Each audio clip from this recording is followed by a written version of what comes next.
Our top story this week, the war brewing between historically dominant PC digital retailer Steam and the Epic Store, fueled by the billions of dollars stolen by children from their parents' wallets. Yes, that was a Fortnite joke. Silly adults. Fortnite is for kids. The first major shots in the war have been fired, with the highly anticipated Metro Exodus being pulled from sale on Steam and moving exclusively to the Epic Store. Epic notably offers developers and publishers a better revenue split than Steam. Steam now takes 20 to 30% of the sales price depending on sales volume, while Epic is taking only 12%. The game, which comes out on February 15th, had already been available for pre-purchase on Steam.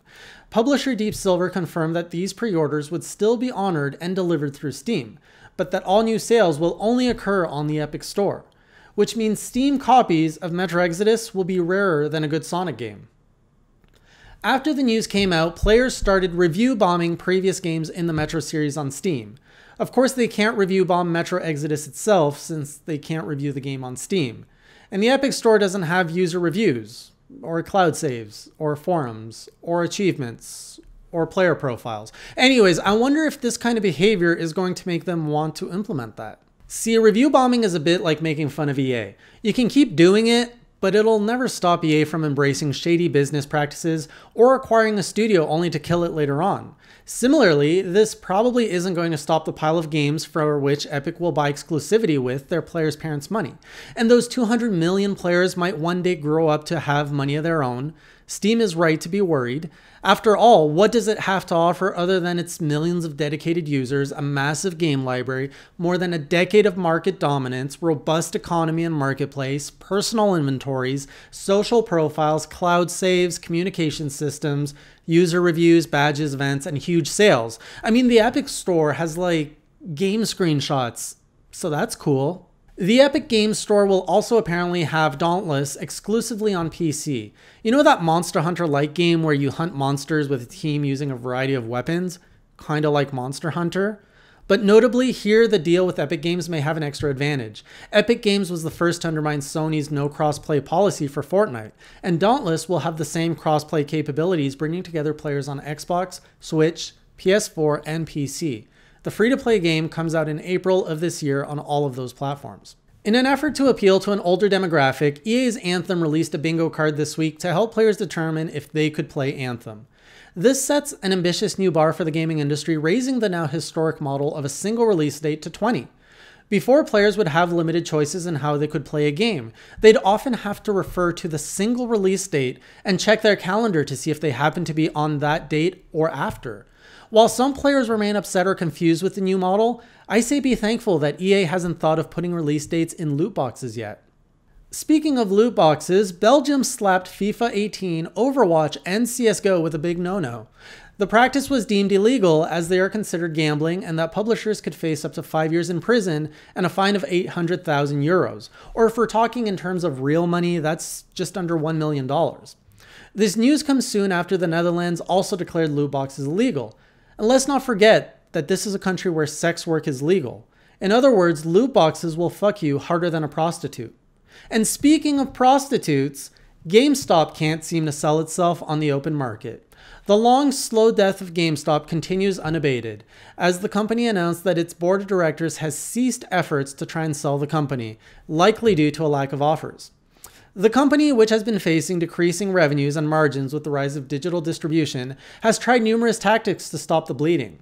Unfortunately, these tactics have included mistreating employees and turning their stores into even sadder versions of Hot Topic, complete with Funko Pops. Yes, Funko Pops. For when you desperately want to say, I'm a nerd, but lack dignity or taste.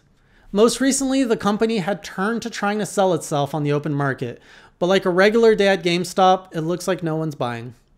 Our next topic, which manages to stay relevant in the news cycle each week, Fallout 76 continues to flounder like a garbage barge in a hurricane. After a recent patch, players discovered that a bunch of bugs that had already been fixed suddenly reappeared, such as making bobby pins 100 times heavier in a player's inventory. The game actually had to be taken offline for an hour in order to fix the bugs they'd already fixed again. At this point, calling their updates patches is like calling that guy that raised you your dad. You hope he is, but past experience gives you a pretty good reason to doubt it. Quantic Dream will finally be going multi-platform after 12 years of developing exclusively for PlayStation. This probably means we can expect to see their next game on Xbox and PC, and perhaps even the Switch. This is great news, as I, for one, can't wait to see how much better tone-deaf civil rights analogies will look on PC. And hey, maybe playing it on Switch will make the mindless inputs to sweep the floor or do the dishes more interesting. Yes, in place.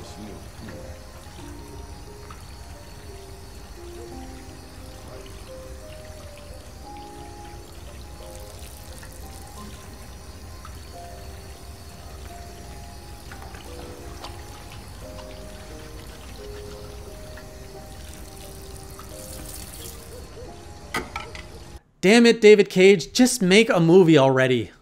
Finally, Kingdom Hearts 3 came out on Tuesday, so you can reminisce about a simpler time when you were young and Disney didn't do the Marvels and the Star Warses, and instead made war propaganda for kids. And if you're a kid now, well, first, why are you watching this? And second, yeah, Disney did some weird shit. Look it up.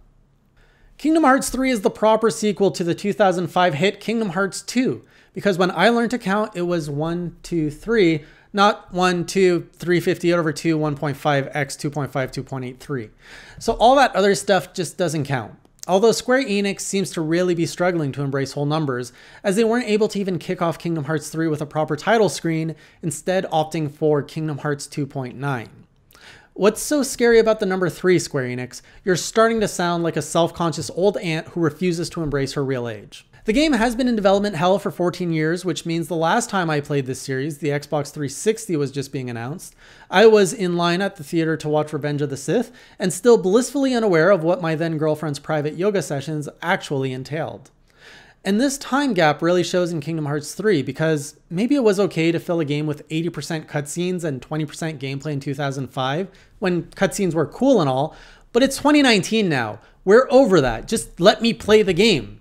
Also, in another nod to its roots, it seems Square Enix thought it would be a nice nostalgic touch to bring back the PS2's infamous camera controls, so that a new generation of players could relive the original Kingdom Hearts' best feature all over again.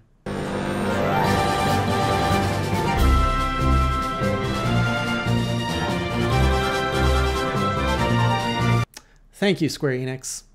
And thank you again for joining me on this week's Gaming News Recap. I'll see you guys next week, and until then, keep it classy, or as Hades would say. So, toodaloo! Exits that way! Hey, it was great seeing ya! Happy trails! Bloodwalker asks, do RPGs that allow us to be bad people make us secretly sociopaths or psychopaths? Well, Bloodwalker, let's take a step back and look at the type of people that play RPGs. These people are ungodly patient, love to grind, usually have an affinity for spiky hair, and have no problem with the concept of less armor providing more protection. Only if you're female. I think that right there answers your question regardless of what an RPG's moral choices are.